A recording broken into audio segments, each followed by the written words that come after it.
University of Minnesota Board of Regents. Good morning, everyone. Our committee chair, Regent Davenport, is connected to the meeting virtually, so she has asked me to fill in as chair of today's meeting. Regent Davenport is recovering from knee surgery, and we are all wishing you a speedy recovery. In our hybrid format, we also have Regents Kenyanya and Rosha and Student Representative Bridget Oseamwa connected via Zoom. Everyone else is in the boardroom, including Student Representative Riley Tuft. And no matter how you're joining us, thank you for being here. Now let us turn to our agenda. Our first item of business is a discussion of the committee's 2021-2022 work plan. Regent Davenport and I have worked closely with Provost Croson over the summer in developing this thoughtful plan. Regent Davenport, would you like to kick off our discussion? Thank you, Regent Johnson. Yes, and you can see that on in the packet. And September, you see what we've got. I want to remind everyone that we will be receiving from Provost Croson an update on enrollment later this month before our next meeting. And we'll get that information prior to October. But what we've done, as you'll see, is continued to use a thematic approach to the work plan so that we look at enrollment, lessons learned. As we look at the past year, we have some regular reports that you're familiar with. And then looking at interdisciplinary teaching, research, and outreach. We're going to take a look at some specifics with alignment with Impact 2025. Then in May, we'll focus on faculty as we did this last year, and then continue our discussion on distributed learning strategy that we touched on at our retreat. So Provost Croson, do you have any additional comments you'd like to make on the work plan?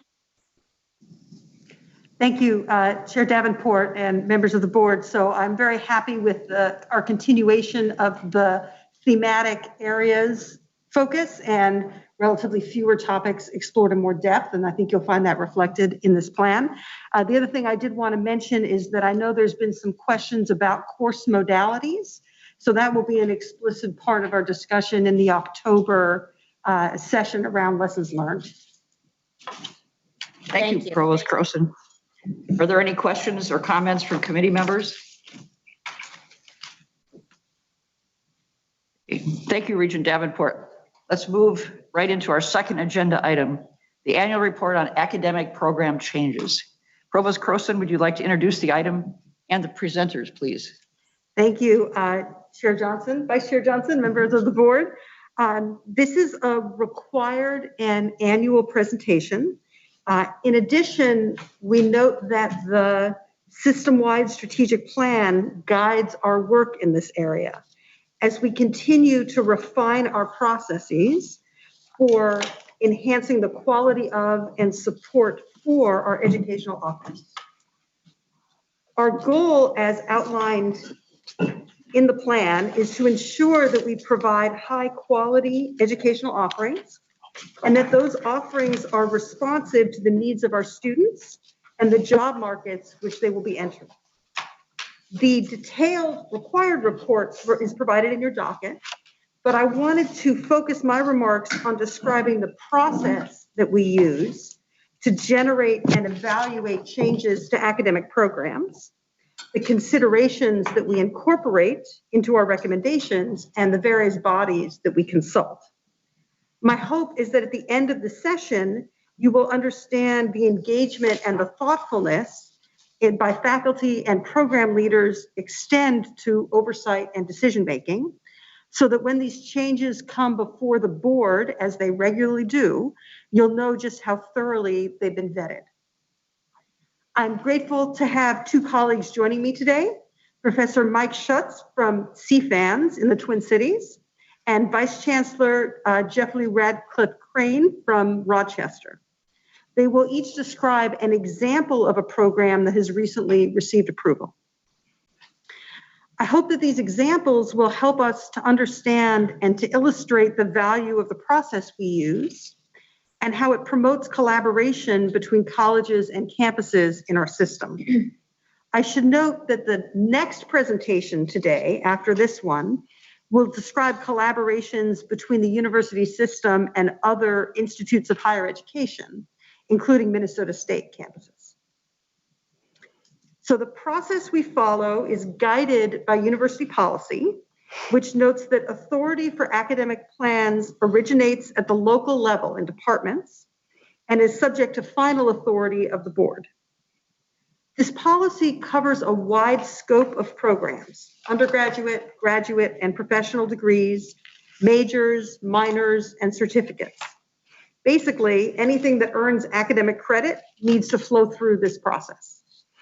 I should note it does not cover non-credit bearing trainings, including some continuing and executive education. In each meeting, as part of the consent report, the Board of Regents votes on recommended program changes, additions, and discontinuations. As you'll see, when we recommend a new program, a change, or a discontinuation to you for an approval, it's undergone a rigorous and thorough process of planning, consultation, and review. In the consent agendas that you'll see over the course of the year, you'll see different kinds of changes. Additions include new degrees or majors, but also credit-based certificate programs and minors at the undergraduate, graduate, and professional levels. Changes could include a new name, a new degree designation, moving from a BS to a BA, for example, new subplans, which are also known as tracks or emphases or concentrations within an existing degree, changing the name of a program to reflect the current industry or changes in curriculum, or a change to the academic home of a plan. We also discontinue degrees, minors, certificates, and fellowships when student interest subsides, when the field or industry has moved in new directions, or when faculty and program leaders have determined that priorities lie elsewhere. Sometimes the additions or changes represent collaborations among colleges or campuses. One particular type of collaboration you will see is an integrated degree program, or IDP. As can be seen in the graphic, the IDP provides a way for students to earn a professional degree more quickly by combining it with their undergraduate degree. Vice Chancellor Radcliffe Crane will describe an example of a new ADP later in the presentation. These proposals are initiated at the local level by the content experts who understand the intellectual directions of their disciplines, the job market, and their field's relationship with state and economic needs. Faculty members lead this process, but proposals are shaped and informed by program, college, and campus leaders to ensure financial viability, student and industry need, and alignment with the mission. Specifically, proposals are required to address these 5 common criteria, which are described more fully in your docket. In particular, we require that proposals speak to need and demand, which is often demonstrated through consultation with outside entities for need and with students for demand. For example, as part of the process for the recently created Carlson School taxation post-bac certificates, program leaders reached out to a number of accounting firms with which they had relationships with through their Master's of Business Taxation, and their discussions and studies showed both a need and a demand for certificate programs, and that the program would be well positioned in the marketplace for success. So engagement with potential employers is a pivotal part of making the case for a new program. Each college and campus has their own process for developing early planning and consultation of new program proposals. These processes often include department and college level curriculum committees who judge the proposal based on these criteria. If concerns are raised, the proposal is typically sent back to the original unit for a revision and a resubmission. Once a proposal has gone through all the local approvals, it's deemed ready by the dean to advance to review at the university level. As proposals make their way through the approval process to the office of the provost, consultation is solicited from colleagues in graduate and undergraduate education, as well as the academic health sciences. For Twin Cities undergrad majors, we also seek consultation with the campus curriculum committee. This group, whose members are selected by the dean, has broad representation from across the campus. They meet monthly, and in addition to the common criteria, they're reviewing the proposal for potential duplication or encroachment, and to ensure that proper consultation has taken place where others might have some level of interest or involvement. Once the campus curriculum committee has reviewed and requested clarification or edits, and eventually recommended approval, staff in the provost office evaluate the proposal. My staff and I are also reviewing these proposals in terms of the university policy compliance and accreditation, but also to ensure that each is aligned with the mission of the university, the system-wide strategic plan, and the strategic plan of the home unit, that it meets the compact and budget constraints of the home unit, and that it avoids duplication both within our system and within our state. Consultation is built into this process because typically academic program decisions have the potential to affect or influence other units. For example, a new program in the College of Nursing might increase demand for classes in the College of Biological Sciences, and they need to be prepared to handle the new demand. Or a new program in the School of Public Health might decrease demand for classes and majors in the College of Liberal Arts, and the institution needs to weigh the costs and the benefits of the proposal and the resulting budgetary reallocation with a focus on what would be best for the students. As a final check, all proposals slated for the consent report are posted for public review prior to the Board of Regents meeting. Finally, the review needs to be timely. Academia can move slowly, and while consultation helps to illuminate unanticipated consequences, they can also slow the process down. We aim to strike a balance to ensure there's been adequate consultation and rigorous review, while also remaining agile so that faculty can align student degrees and curricular experiences with the cutting-edge discoveries of their fields and changes in the market. Proposals come before the board only after all of these steps and after I have reviewed and approved the findings from the previous groups. The process looks linear in this picture, but it's not always so. Proposals are often reworked and sent back to address concerns identified at different stages. And sometimes proposals are abandoned if concerns are raised that can't be overcome. Your docket has a list of the new programs and changes that you approved last year, as well as some detailed data. One element I want to highlight is the number of new undergraduate minors and certificates available to students. Minors and certificates are often used to test the waters on whether there's demand for a major or graduate degree program in a particular area. The continued introduction of these programs signals how the faculty are constantly considering how to best meet the needs of the students and the job market. The docket also shows the number of programs discontinued last year. While I'll note that we do discontinue programs regularly, it's important to know that there are not necessarily increased costs with new programs or cost savings if programs are discontinued. In many cases, faculty are leveraging or redirecting existing courses or resources to meet new needs. In addition to new or discontinued programs, the docket lists the instances where changes to existing programs were substantive enough that they required board approval. These included 12 added and 7 discontinued subplans, 12 program name changes, 4 added and 1 discontinued integrated or dual degree program. To bring this process to life, we've chosen 2 recently approved programs to highlight today. While there are interesting stories to be told about all of our programs, we were inspired by our next presentation on educational collaborations across the state and have chosen to highlight 2 programs that are a result of faculty collaborations across our campuses. The first is an example of collaborations across colleges on a single campus. the College of Veterinary Medicine, and the College of Food, Agriculture, and Natural Resource Sciences. To present this new post-baccalaureate certificate that you approved last February, I've invited Professor and Head of the Department of Animal Sciences, Michael Schutz.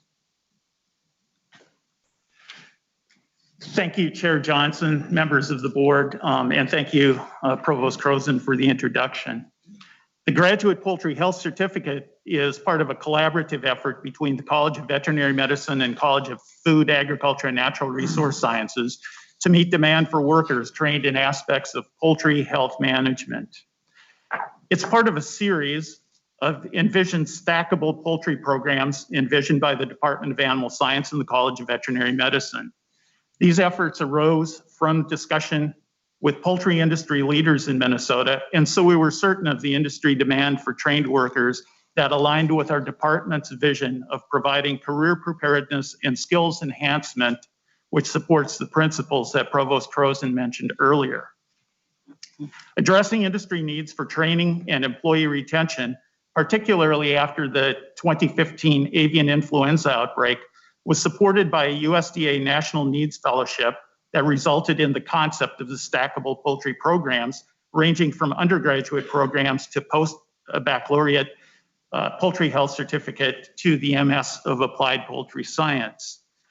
The Poultry Health Certificate was chosen as the first program for development simply because it was the easiest to garner industry commitment to encourage existing employees to participate for further training. The MS in Applied Poultry Science will be next, followed by the undergraduate programs. The Poultry Health Certificate is aimed at students with some knowledge of poultry health and disease. These may be non-registered industry professionals looking for additional training for their present jobs or career advancement, or registered graduate students or upper-level undergraduate students with poultry and animal health career objectives. Students may select individual courses, each 14 weeks in length, and they may also elect to complete the entire certificate program, which is designed to be entirely online. The certificate courses are designed to be flexible. The completion of the certificate requires three credit courses and a choice of 3 1-credit electives, again, each 14 weeks in length.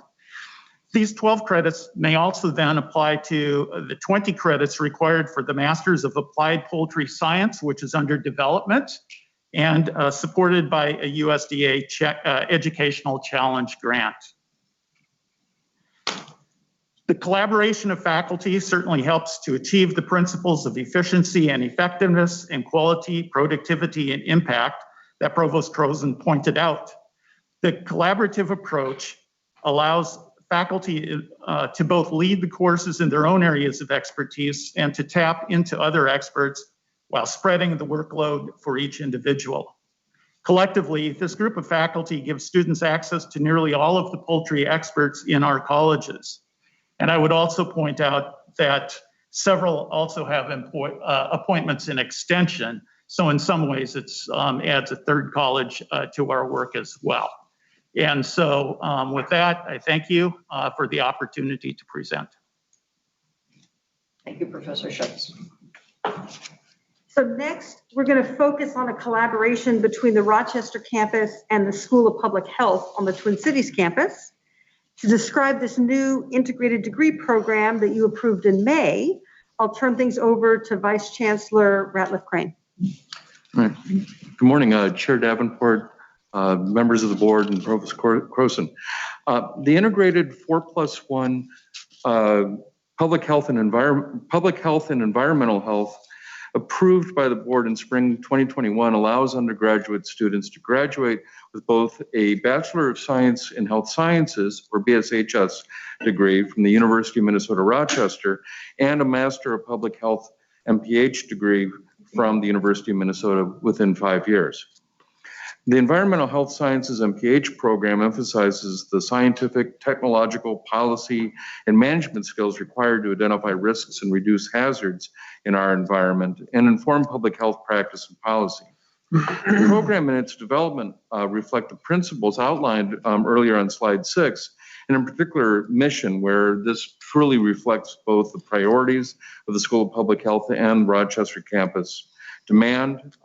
This is an area that is the fastest growing area of interest for our UMR students, and uniqueness and comparative advantage in creating a logical, accelerated step for attracting and retaining students while being efficient with the capacity of the unit's resources. Students fulfill all BSHS undergraduate requirements at UMR and begin graduate coursework in environmental health during their 4th year through the University of Minnesota School of Public Health. Because of the nature of the Rochester campus's BSHS capstone and waiver of minimum residency credits, the graduate courses can begin concurrently with remaining BSHS undergraduate requirements. Next slide.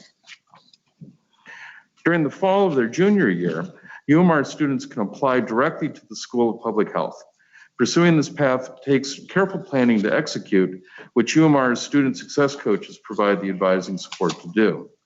Students are required to complete all requirements of the health sciences major and BSHS degree, with the exception of their capstone by the end of their junior year. A student's 4th year capstone experience then consists of a student applying to the Twin Cities School of Public Health MPH and Environmental Health program, and if admitted, completing 12 specified public health graduate credits as part of their capstone experience. The other part of the capstone experience must include the minimum remaining requirements for the BSHS capstone major requirement. There are a number of advantages and opportunities resulting from the collaboration to launch the UMR BSHS plus MPH accelerated program for all parties. As shared by the School of Public Health, quote, the diverse, highly accomplished UMR students will immediately enrich the Environmental Health Sciences MPH program and go on to increase the strength of the public health workforce locally, nationally, and globally. And UMR students are ideal for this accelerated program because of their strong academic foundation in public health, end quote. For UMR, as noted, public health, in particular environmental public health, is the fastest growing area of interest. Not only does this program help recruit new students, but also retain students who see their interests in healthcare change after arriving on campus. Clearly, streamlining movement from undergraduate to graduate programs within the University of Minnesota retains talent within the university and therefore within the state. As Provost Croson noted, the development and approval process is thorough. It takes a lot of people, time, and persistence to achieve. Collaboration between the School of Public Health and UMR has long been a natural one, but a number of things needed to be in place first for this model. So much of the background and work effort was provided by UMR's public health faculty, Dr. Kristen Osecki and Dr. Jesse Barnett-Shimmick. And the catalyst to finally push a collaboration forward was provided when Dean Finnegan announced back in October of 2019 that Dr. Betsy Wattenberg had just become the new Associate Dean for Education. Thanks to them and all the others that pushed, prodded, and shepherded this collaboration. Thank you. Thank you, Vice Chancellor Ratliff Crane. And all presenters. Colleagues, let's turn to discussion. Are there any questions or discussions for? I'm in here to summarize. So thank you to our presenters, Professor Schutz, Vice Chancellor Ratliff Crane. We're happy to discuss this process further and answer any questions you might have about it. In addition, we would especially like to hear your thoughts on the kinds of programs or collaborations that you think we should be encouraging, or for that matter, discouraging, as we continue to refine our educational offerings. So this concludes my remarks. I'm happy to open it up.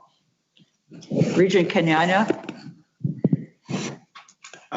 Thank you very much, Madam Chair and presenters, for the very helpful and insightful presentation. My question, not 100% sure who it's for. I think it may be for the provost. Is about how this aptly faculty-driven process results in the kind of university-wide offering, profile, and you know, kind of depth and breadth that we'd like to have.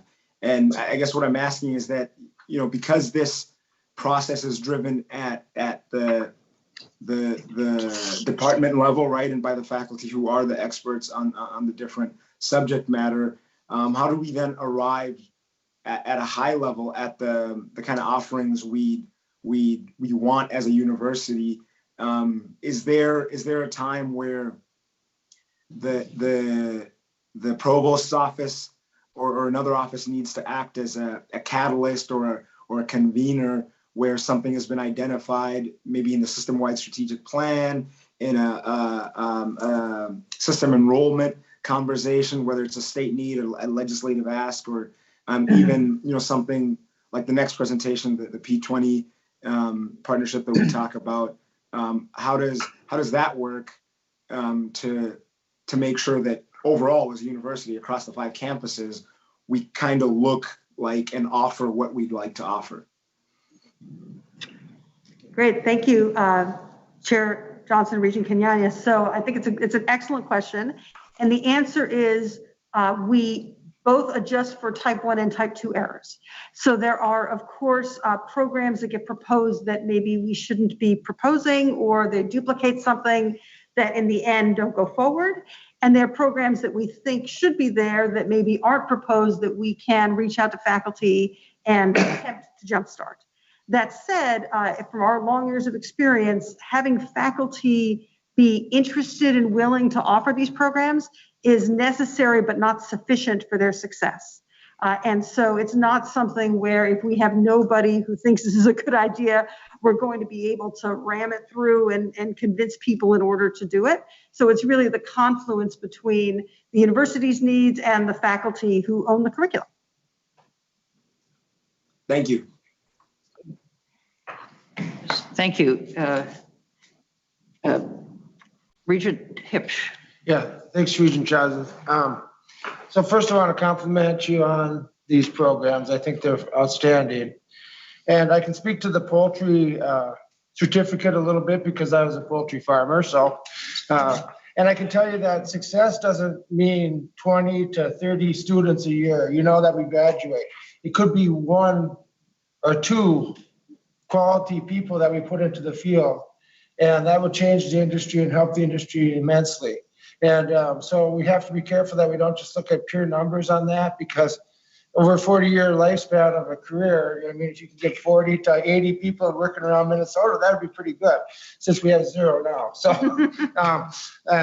and that was my first comment. My second comment is that I want to encourage more programs like this, especially in the area of food technology and from farm to table, basically in the area of food processing and production. I think there's a lot of industries out there that could use some help getting some advice on how to automate their plants as we look at the labor force and the lack of workers. So anyways, commend you for what you've done, and I appreciate it. So thank you. Thank you, Regent Hipsch. Any other questions? Chair Johnson and Regent Hipsch, could I just comment on his statement? We tend to agree with that, certainly. And as we've pushed through the numbers and, really, since it's a collaborative program between colleges, we've really had to sharpen the pencil and look at the break-even numbers. And you're right, to deliver these programs, the break-even numbers of students is not high. I think it's somewhere around 5 for this health certificate program and 2 for the master's program, between 1 and 2 students a year for that. So I think we're making good progress, and we are certainly working on developing. You mentioned food processing. We are working with collaborators at the University of Minnesota Crookston, as well as Central Lakes Community College, on the possibility of a badge program in meat processing. So that's just a follow-up. Thank you. Yeah. Thank you for that, Professor Schutz. Regent Rocha.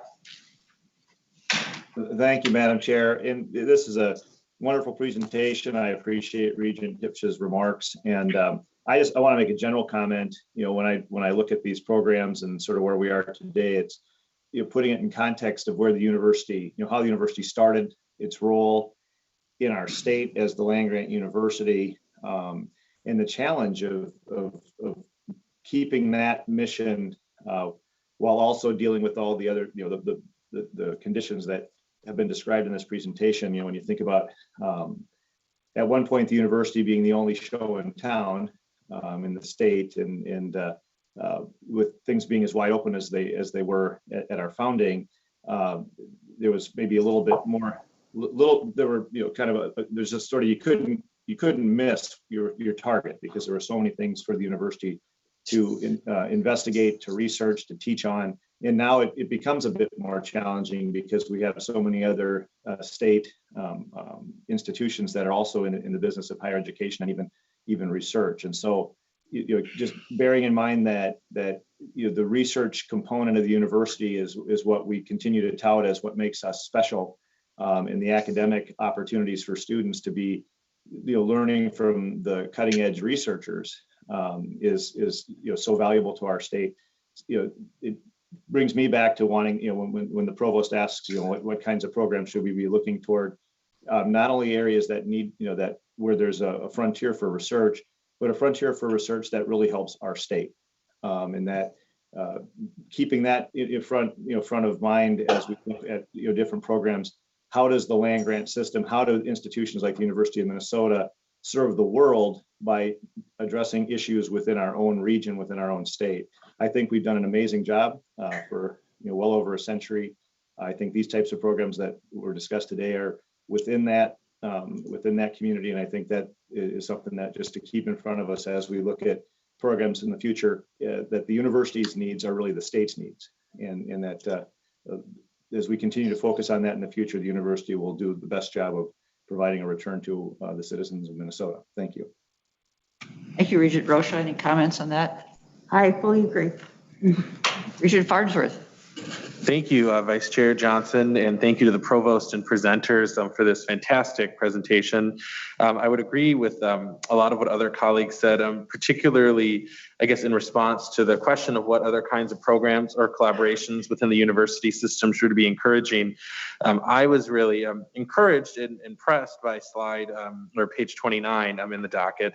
Around the stackable poultry programs. And I think that this is a particularly great example of looking at how we're creating pathways that are responsive to community need in particular. And of course, that's very clear with this example, but my answer to the question around programs that we should be creating, particularly, I guess, kind of in the direction of what Regent Rocha was saying around Minnesota needs, I would put a particular emphasis on workforce development needs, that we're, creating programs and pathways, particularly in the area of workforce development around the state, that would be beneficial. So really just wanted to add that briefly and add my thanks for this great and enriching presentation. Regent Farnsworth. If I might ask Vice Chancellor Ratliff Crane, perhaps just for interest as we're thinking about workforce issues, might give some examples of what a student who finishes in Rochester at UMR, undergraduate, BSHS, MPH, what kind of careers or additional education you might expect them to pursue. Sure. Thank you, Regent Johnson. So in particular for this pathway and in the environmental area of public health, some examples of career pathways include environmental infectious disease, food safety, so tying back together the earlier comment by Regent Hipsch, occupational and environmental health, nursing, and others. So the Masters in Public Health program itself opens a number of doors. This collaboration allows our students with strong science and interdisciplinary health background to step into that program and again complete this degree and get into that workforce, or continue in to a doctoral program for further research and study in a very direct fashion. Great. Thank you very much for that. Is there any other comments or questions? Okay. Well, thank you for a great discussion. Thank you again to our presenters. We'll now turn to item 3 on our agenda, which is a discussion of educational collaborations. Provost Croson, I'll turn to you again to introduce the item and our presenters for this. So thank you, Chair Johnson, members of the board. I'm pleased to introduce this next presentation, which will expand our discussions of educational collaborations within the University of Minnesota system to educational collaborations we're engaged in beyond our campus. I'll be joined in a moment by Vice Provost Bob McMaster and Professor Kevin Clare from the College of Food, Agriculture, and Natural Resources, and Michael Rodriguez, the Dean of the College of Education and Human Development. So our system, you can go to the next slide, whoever's driving that. Thank you, Bob. Our system-wide strategic plan focuses on offering innovative and high-quality offerings to meet students where they are. We're also concerned with financial stewardship and ensuring the resources that we have are deployed in a way that enables efficiency, not only within the university, but across the state and the nation. You can go to the next slide. Possibly the largest and most substantive collaboration that we have is a master articulation agreement, the Minnesota Transfer Curriculum. I'm going to hand it over to Vice Provost McMaster in a moment, and he can describe this transfer curriculum in detail. And then he'll tell you more about a different and more systemic initiative that Regent Kenyanya mentioned earlier, the P20 Council. Vice Provost McMaster. Sure. Thank you, Chair Johnson, Chair Davenport, and members of the board, and Provost Croson. Our data show that about 4,000 students each year transfer between the University of Minnesota and other state colleges and universities. It's important to note that while some students begin at a two-year college and transfer to the University of Minnesota, others begin at the University of Minnesota and decide to transfer to another public institution, two-year or four-year. Each student will have their own reasons for transferring, but these could include program offerings and economic, geographical, work, or family-related concerns. Because students transfer in either direction, the Minnesota Transfer Curriculum, which we'll describe in a moment, is a crucial framework that supports these transfer patterns. The Minnesota Transfer Curriculum, which is on the slide, it's called MNTC, is a collaborative effort among all two-year and four-year public colleges and universities in Minnesota to help students transfer their coursework in general education between institutions. So that would cover our liberal education curriculum on the Twin Cities campus. Our agreement, which dates back to 1994, provides a framework within which each public institution in the state defines its lower division general education requirements to ensure that they are accepted for appropriate credit at other institutions. In 2020, last fall, 402 transfer students arrived at the UMTC, our campus, having completed the transfer curriculum, which is approved at the sending institution and accepted at the receiving institution. This represented 23% of all of our transfer students who had completed the curriculum. The Minnesota Transfer Curriculum includes 10 basic goal areas, core and theme areas, including communication as an example, critical thinking, natural sciences, human diversity, and others. Switching to the P20 Council, the P20 Council, created from the existing P16 Council in 2009, was established to create a seamless system of education that maximizes achievements of all students from early childhood through elementary, secondary, and post-secondary education, while promoting the efficient use of financial and human resources in the state. The partnership develops recommendations to the governor and the legislature designed to maximize the achievement of all P20 students while promoting the efficient use of state resources, thereby helping the state to realize the maximum value for its investment in all areas of education. The P20 partnership consists of major statewide educational groups or constituencies or non-educational statewide organizations with a stated interest in the P20 education agenda. Formally, the P20 Council is led by the Minnesota Department of Education, Minnesota State University, and the University of Minnesota. However, the Minnesota Office of Higher Education also plays a key role in the council and there are plans to formally add MOHE, Minnesota Office of Higher Education, to the executive group. One can see from this slide the number and variety of P20 members, ranging from the Citizens League, Minnesota Association of School Administrators, and Minnesota Private College Council. Formally, the president of the University of Minnesota, President Gable, represents the U of M. The president has delegated the vice provost and dean of undergraduate education to represent her on P20. Likewise, the chancellor at Minnesota State has delegated the senior vice chancellor to represent that system. The executive committee is joined by the commissioners of education and higher education. The chair and the vice chair rotate every 2 years on the P20 council. At the moment, the U of M chairs the council and the Office of Education co-chairs. Each January, the council is required to submit a report on the P20 activity to the Minnesota legislature. We provided last year's report in the docket materials to you.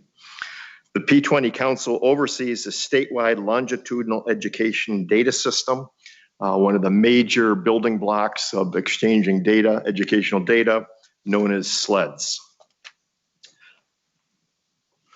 Over the past 2 years, the council has identified 4 major priorities and is currently working on each of the 4.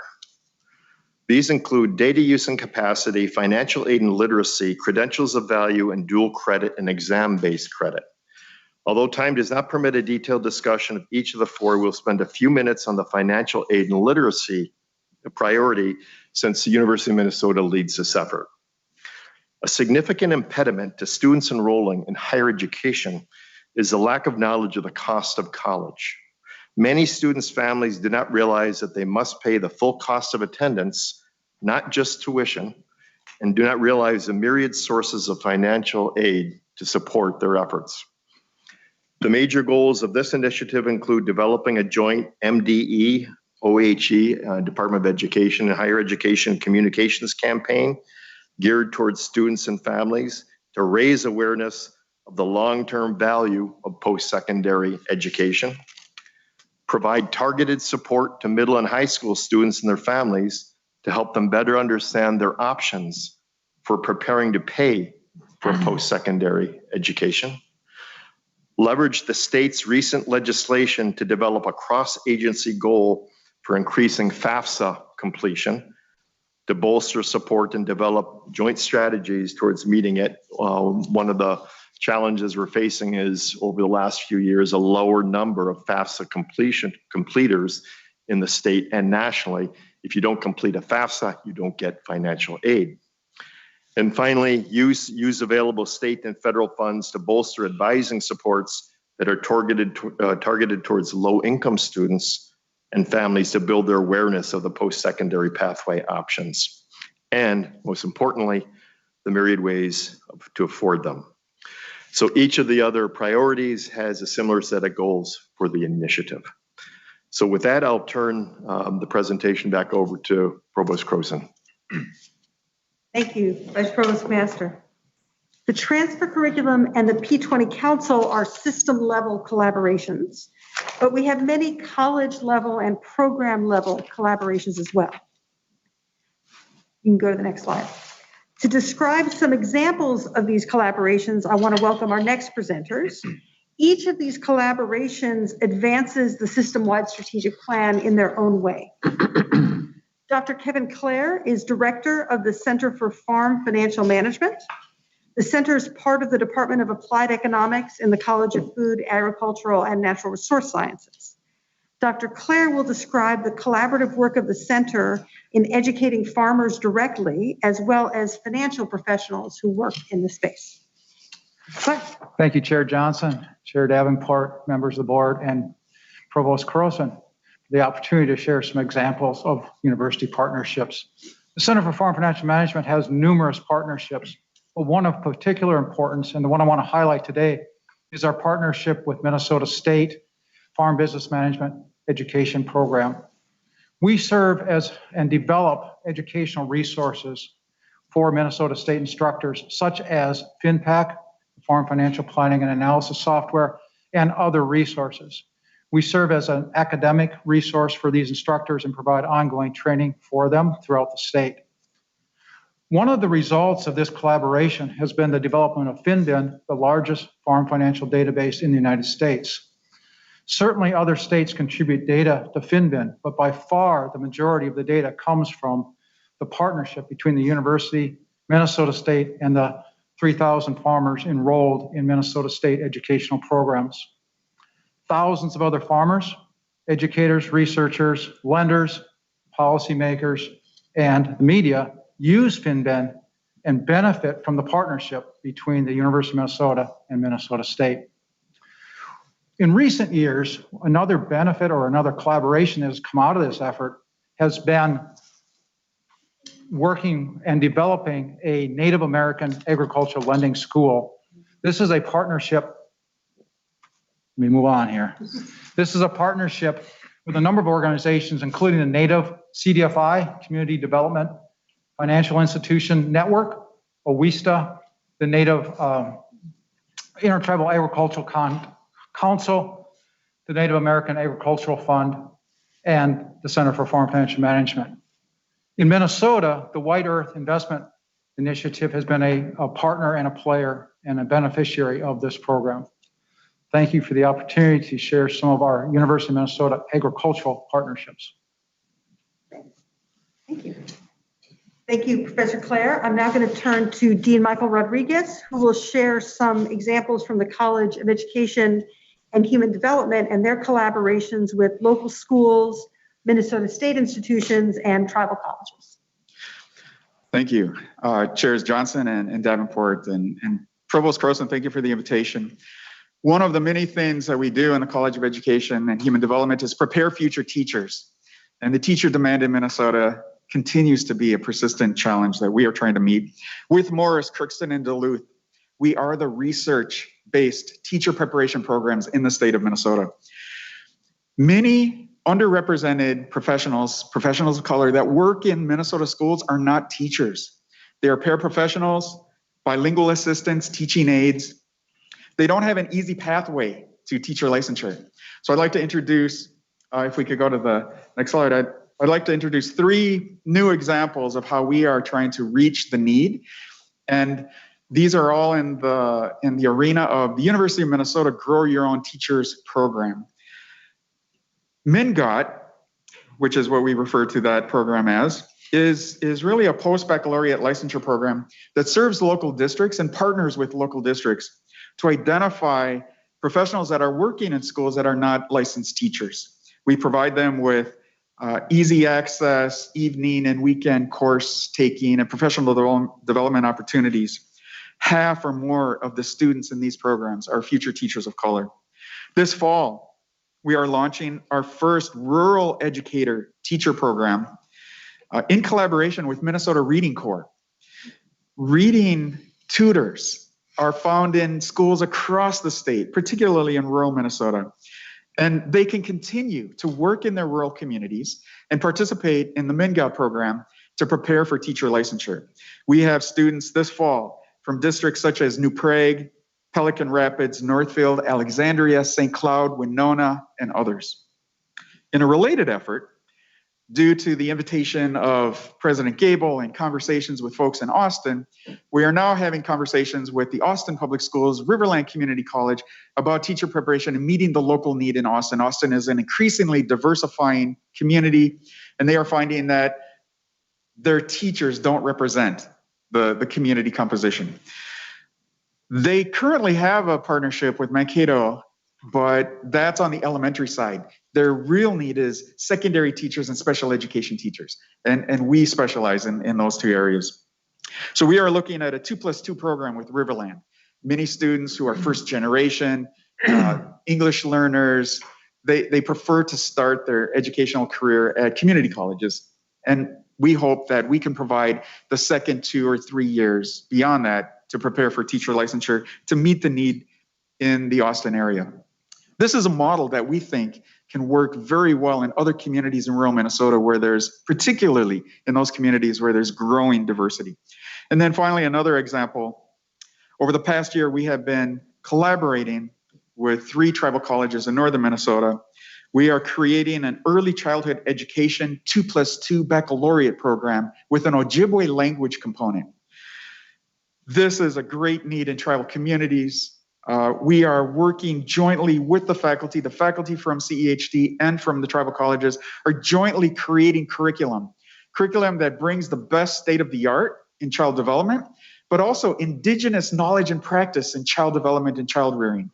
And the most amazing thing to me about these two teams is that they are doing this because we recognize that we are learning from each other to do this work better. And that this work will not only provide new opportunities in the tribal communities, but will help us understand how to better educate our own students. So we are very excited. We hope that our first cohort will begin fall of 23. Fall of 23 is because this curriculum development, the co-creation, is really an intense effort. And I've been so impressed with our folks to do this, particularly the faculty at the Institute of Child Development, which is the #1 child development program in the nation. There's great potential to replicate these models in other regions of Minnesota, and we look forward to doing so. Thank you, Rachel Croson. Thank you. Provost Croson, I'm sorry. We're developing a good relationship, and Provost Croson hails from my alma mater, Michigan State University, so I appreciate the connection. Thank you. Thank you, Vice Provost McMaster, Professor Claire, and Dean Rodriguez. As you can see, collaborations with other institutions is an important part of our educational activities. This presentation is focused on collaborations within Minnesota, but we especially aimed at undergraduates, professional and continuing education, and more advanced degrees as well. But we also have national collaborations, especially among the Big Ten Academic Alliance, and even international collaborations, many in the form of integrated degree programs like the ones we discussed in the previous presentation. We're all happy to receive your questions. We're especially interested in hearing your perspectives on what might be the barriers and opportunities to the university's efforts to enhance these kinds of educational collaborations. Similarly, if there are specific areas where you feel that we should explore additional collaborations, we'd be delighted to learn about those. So this concludes my remarks. I look forward to our discussion.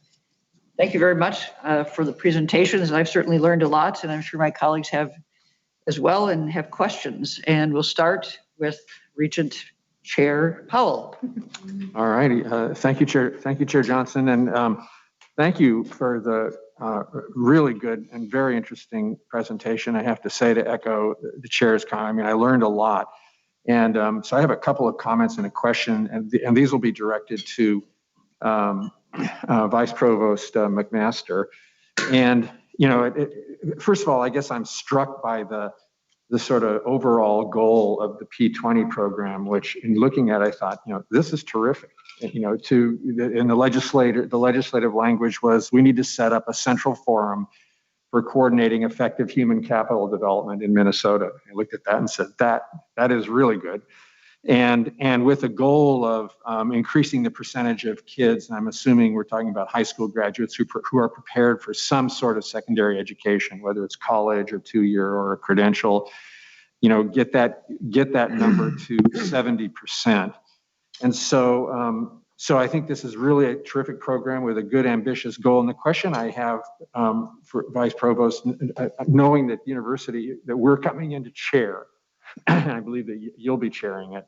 The question is really, first of all, are you, since this is kind of 2015 legislation and where it's a sort of a 10-year cycle, are you happy with how far we've gone in the last 6 years? And, you know, are we moving quickly enough? It's hard to tell. I mean, it seems, so that's the first question. But the second sort of related question is listening to the challenges and the obstacles around financial aid literacy, targeted support, FAFSA completion, you know, marketing the choices. I mean, these, I think we understand those. We also have heard you talk many times about those same things as it relates to the university. So these are not, I mean, I think it's well understood that these are typically the sort of obstacles. So hopefully we don't have to do too much further invention. So, but the question is, are you happy with where we're at? And what do you see, I guess, as the obstacles to really moving this along at a good pace over the next few years? And I guess maybe the last just detailed question is where are we at today in terms of the percentage who are ready, and how big is the gap between where we are and where we want to go? So kind of rambling, but I guess the core questions are, where are we in relation to our goals, and what do you see as the big obstacles as the university enters the chairmanship of this really important commission? Thank you. And Chair Davenport, Chair Johnson, and Regent Powell, members of the board. I'll start with P20. To be truthful, P20 has kind of ebbed and flowed over the years, depending on leadership and commitments. And sometimes P20 has been very active, and other times P20 has been less active. Over the last 2 years, the previous chair, Ron Anderson, Vice Chancellor Anderson, really put together a great program and was able to really push the P20 forward, getting people back to the table with a clear agenda. We were able to hire a consulting firm that's helped us with some of the work, a national level consulting firm. And so right now, as we enter into kind of the next cycle, I think we're in an excellent position to further those 4 major priorities that we documented. Each one has a set of individuals that's backing it across all areas of education, K-12, MnState, the private council, University of Minnesota. We're represented on all of those. And so we expect that moving into the spring, we're actually going to move from creating the structures that you see, identifying the problems, to action items. So I'll use that to get into the question on financial aid and financial literacy, which is really the critical piece of this. And one slight addition to the 70% completion rate. That goal and the complexity of that goal is it's for every single racial and ethnic group. It's not overall. It's we want Latinx and African Americans and Hmong and every single group to reach that 70% goal. And so the P20 Council and Office of Higher Education are tracking that very carefully. But the 70% does include certificates as well. So it's certificates, associate degrees, bachelor's degrees. Okay. In terms of financial aid, a lot of the pieces of that puzzle in place, but it's not well coordinated. So one of the major goals that we have is, how do we identify what are the major priorities in financial literacy to teach high school kids about? The fact that they have to complete a FAFSA, that there's Pell Grants and state grants and other private grants. What's the cost of a degree, as I mentioned? And one of the problems there is that as families and as students get on our websites to look at the cost, it gets very confusing. We have the net price, which basically gives the discounted cost of education. But what if you're a family making $60,000 a year? How do you think about going to the University of Minnesota or Mankato State or Gustavus?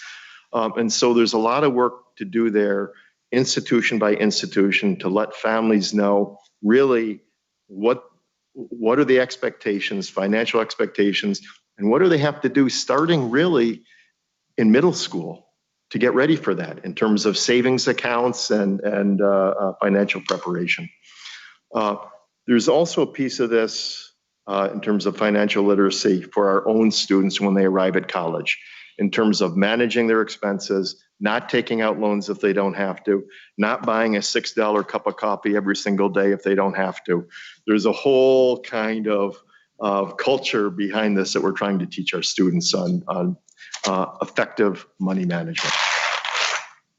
Thank you, Vice Provost. Regent Farnsworth. Oh, I'm sorry. Just a quick follow-up.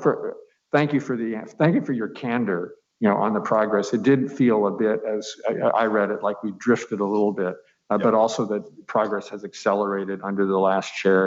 And, again, I'll just emphasize, I think this is really a good program, and I think it's a very important way that the University of Minnesota can sort of both lead and serve and, look forward to hearing future reports. Thank you, Regent Powell. Regent Farnsworth. Thank you, Vice Chair Johnson and Provost Croson and presenters. I really just have a question around first of all, these are great examples of the educational collaborations. I was particularly interested in what we're doing, collaborations with our tribal colleges, because that's very clearly meeting our mission and goals we have in a really critical way.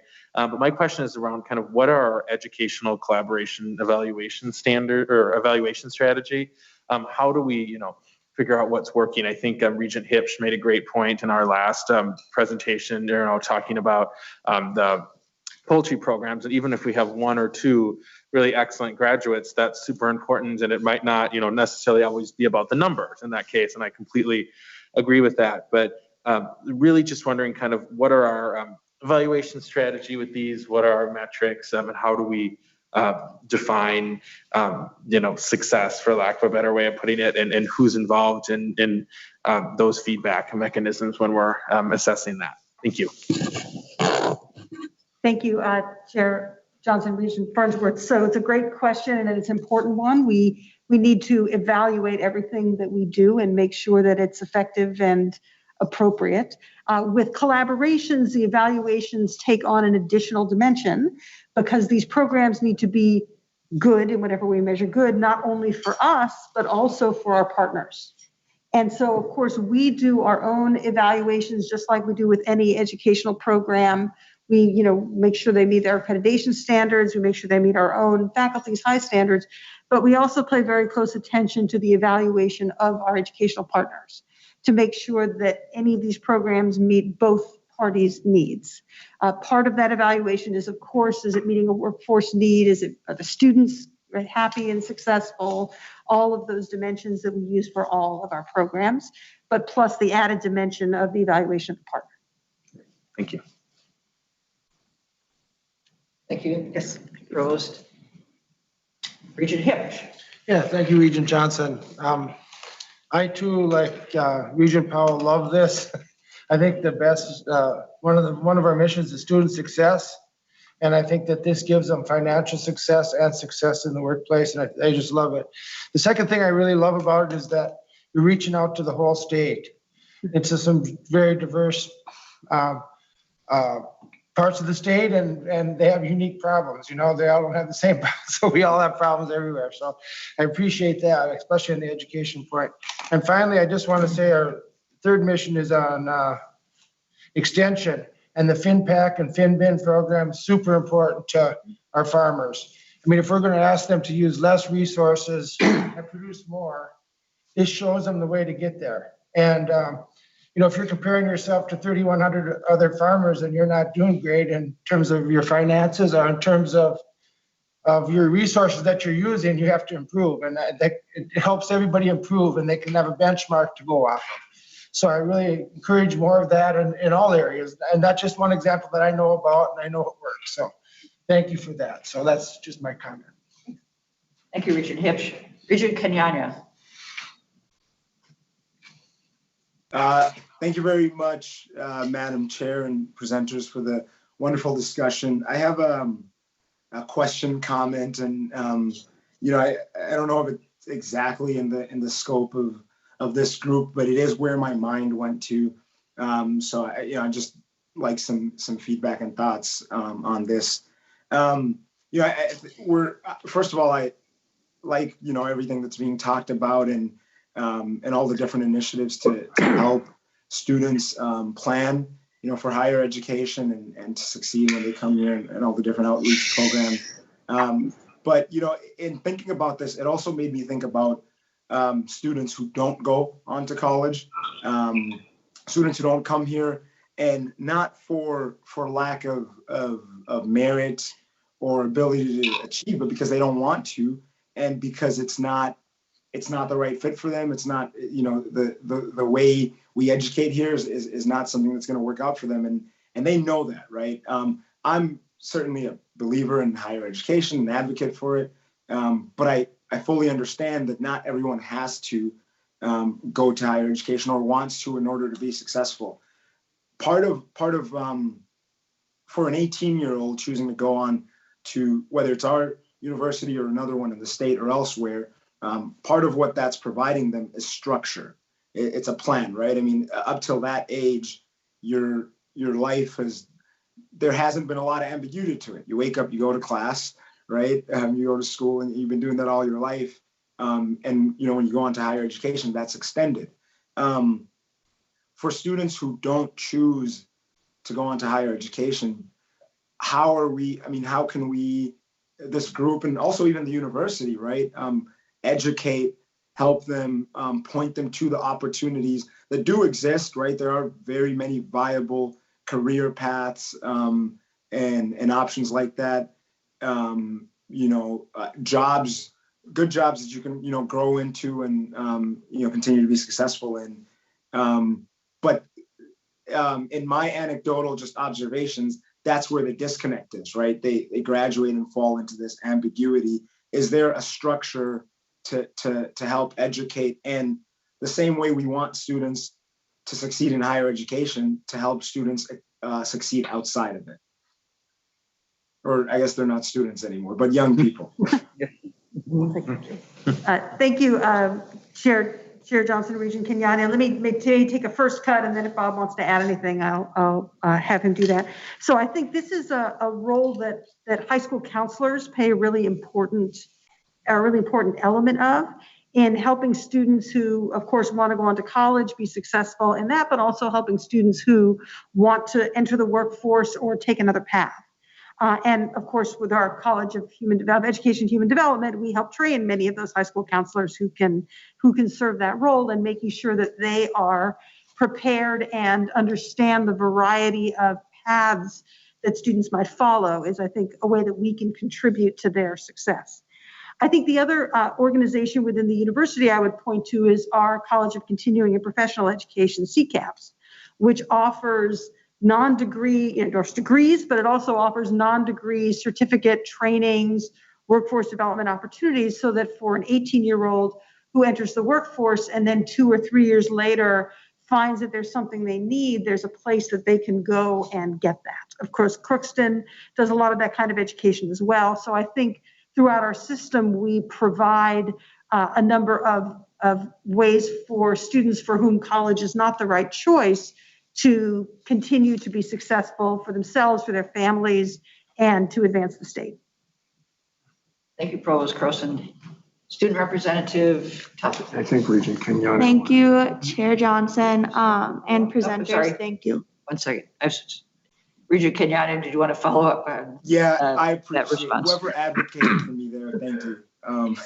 I appreciate the response, and I think it may not necessarily seem logical, but I think we have the expertise, right, and structures to try and support and help in that effort. And just wanted to point out, I guess part of the reason that came to my mind is because absent those paths and absent that education, I think some of those students do end up coming to the university, but for a short while, right? And I think they end up in what I consider one of the worst categories you can be in is someone with college debt and no degree, right? So if that's a student who from the very jump knew this is not necessarily what they wanted to do, but their family or society pushed them to do it, and now 2 years later they have the debt and no degree, I think it would be better to to try to prop up those options and all those opportunities out there.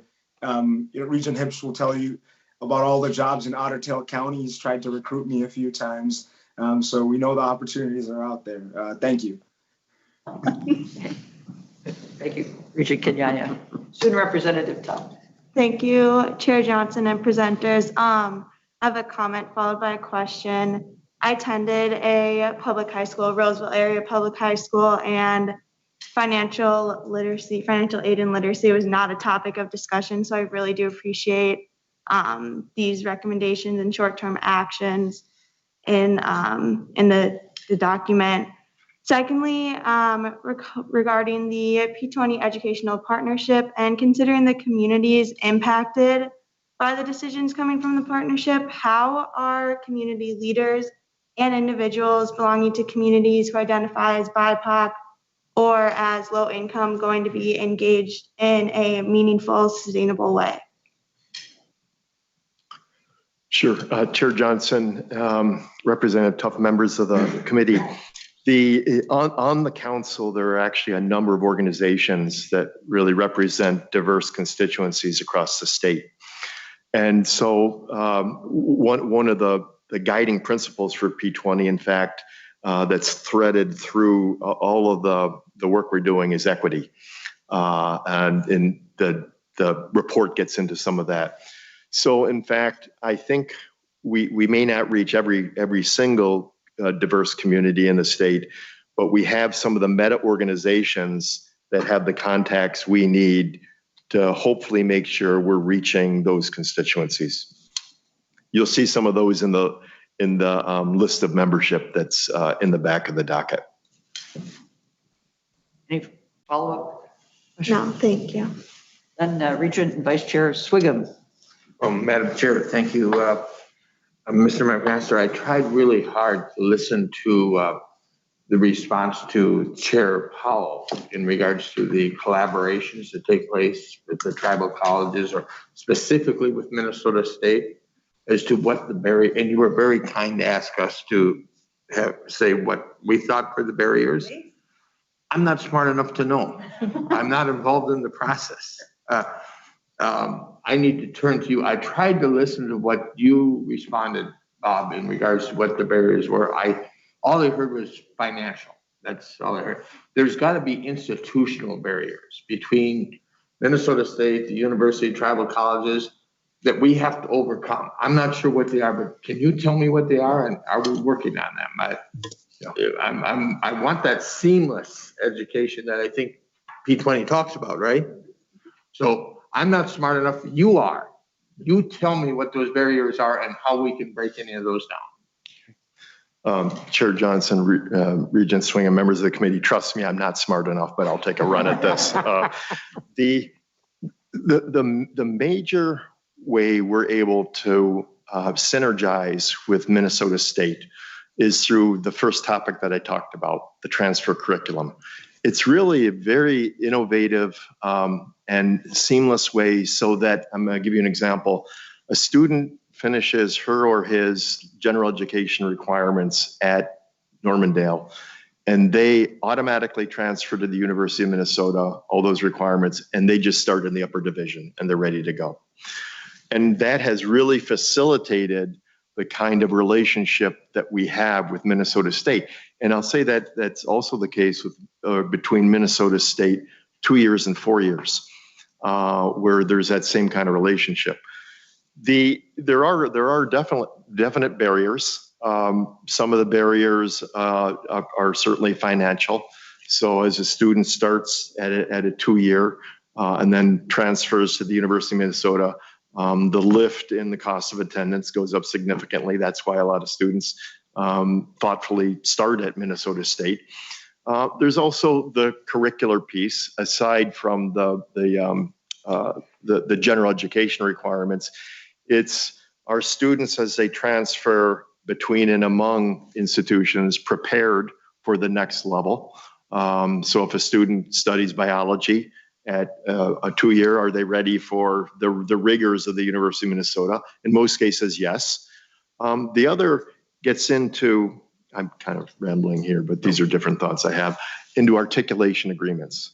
So we do have, in fact, a series of point-to-point articulation agreements where there has been an identified program in MnState that aligns at the 2-year level, that aligns up to a program here at the 4-year level. There's one in biology, for instance, from, I think, North Hennepin to our College of Biological Sciences. Articulation agreements are fraught with complications, but I won't get into that now.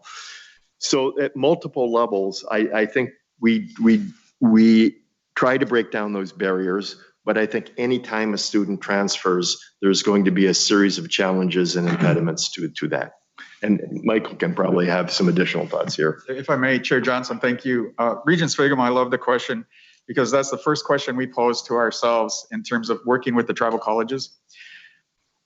Time is a significant barrier. And we have a different perspective of time than folks do in tribal nations. And time has to be connected to relationships. There's a saying in tribal communities in Minnesota, all my relations is a recognition that we are all interconnected, and we're all interconnected with all living things on earth. And that transcends time. So we have this 3-year process before we even launch. And folks in ICD said, let's do it. We realized we need to slow down. We need to build relationships. We need to build curriculum. We need to take the time to learn from each other, to understand each other, to develop those relationships. Even when we launch, we know that that's not the end, that we will continue to learn from each other. It will continue to be an iterative process. And we've had to commit to a long-term transition time and development time and relationship building time. I think oftentimes what we've heard from the leaders at the tribal colleges is that other colleges and universities have come to them with partnership ideas, and they have the agenda and the time frame and the calendar already fixed. And they said, we don't work that way. We can't work in your calendar. We have to co-create one and build one that fits. And I think the colleagues on campus that are doing this work understand this. The part about relationship building is core. Madam Chair, if I could just follow up, and I respect that. I respect that time culture of difference or whatever, but I also need to move. We need to move on this. 20 years ago, Mr. McMaster, when I was in a different role, we were talking about the alignment of courses between Minnesota State and the university or whatever. 20 years ago, we were doing this when I was speaker. We had parents all over the state just screaming at us because son or daughter would go to Mankato State or Winona State or whatever, try to transfer to university or Riverland, wherever it may be, and they'd find out that so many of their courses were not transferable. And I think we did some work on it, some work on the alignment. But it should be seamless. I think we all agree with that. I'm a little frustrated because I've heard this discussion 20 years ago in a different role, and now 20 years later, I thought it was all solved and it was easy. Alignment was easy, but it's obviously not. Do what we can from the university standpoint, Bob. We can't control Minnesota State. We can't control the tribal colleges. We can't control the time, but from the university standpoint, do what we can do to align for our students this seamless process pathway. Yeah, Chair Johnson, Regent Swingen, members of the committee, there has been progress in the last 20 years, and I think we should mention that. I know that. One is a platform called Transferology. It's a national level platform. So if a student is at Southwest Minnesota State and they're transferring to the University of Minnesota, aside from the general education requirements, they can look up course by course which of those courses are going to transfer automatically into our system. So it's a huge national database that enables that. The second is we have a new platform on our campus called TESS, a transfer evaluation system, that when a student comes in and the course has not aligned automatically through Transferology, a student electronically can submit all the materials for the course from, let's say, Southwest Minnesota State. It goes into the system and very rapidly it's sent over to the department that has to accept that course. They can quickly evaluate that, send it back. So not getting into the details, there's a new apparatus here that really facilitates that kind of course-to-course transfer where students in the past have been stuck. There have been challenges. I think we've kind of leveled the playing field on a lot of that over the last 5 years. Answer your question. Okay. I'd like to thank Vice Provost McMaster, Dean Rodriguez, Professor Claire. Thank you so much for a robust presentation and for our discussions. Anything else? Otherwise, I think we're done then on this. Thank you. That brings us to our consent reports. And I will ask Provost Croson to provide a brief introduction of the items in the consent report And while she does that, please signal if you have any questions for her. Thank you, Chair Johnson, Chair Davenport, members of the board. The consent report is presented today with my and the president's recommendation for approval. The report includes a recommendation for approval of the posthumous conferral of the emeritus title for Dr. Don Uden, consistent with the policy and procedures for such special circumstances recommendations. This request was initiated by Dr. Uden's department chair, Dr. Amy Pittenger, supported unanimously by the departmental faculty, and supported by the College of Pharmacy, Dean Linda Wellich. That concludes my remarks. I'm happy to take questions. Okay, thank you, Provost Croson. Is there any discussion? If not, is there a motion to approve the consent report? Madam Chair, Yes. this is Regent Rocha. Oh, I'm sorry. Please proceed, Regent Rocha. Thank you, Madam Chair. Just real quickly, on the tenure for outside hire, I don't know, I might have missed it in the materials I was looking. Typically, when we do this, is the candidate coming from a tenured position at the previous institution? It depends. We certainly evaluate each candidate's packet, their CV and their information to make sure that they are tenured, they meet the tenure standards, the 712 statements from our institution. Thank you, Provost Croson. Madam Chair, is this candidate, I just didn't know if it was sort of an assumption that if we have a tenure, if we grant tenure to an outside hire, obviously that's, tenure is a big deal.